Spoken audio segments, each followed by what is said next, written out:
Hi guys, for today's video is ipapaliwanag ko po sa inyo yung nangyayaring deduction dun sa process ng safe loan po kay Pag-ibig.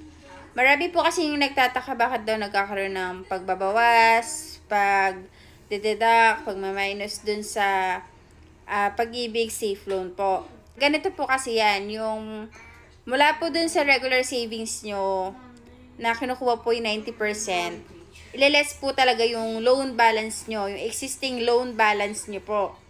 Ito pong existing loan balance nyo po is for computation purposes only. Computation lang po ha. Hindi po ina-apply talaga yung pagbabawas sa actual na amount ng loan nyo po. So, hindi po nababago, hindi po nawawala yung loan nyo po. Ginagamit po ni Pag-ibig tong computation margin na to para lang malaman po kung magkano pa yung magiging safe limit nyo o yung available funds nyo po para makapag-avail po kayo ng safe loan. Kasi kung magkano po yung magiging safe limit o yung available funds nyo po, ayun po yung makukuha nyo po sa safe loan.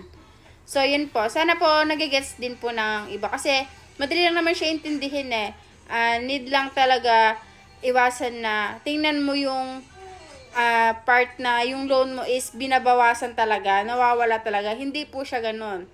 Yung pagbabawas po dun sa safe loan process is for computation purposes only lang po. So, yun lang po for today's video. Sana naliwanagan ko po yung iba. Thank you po.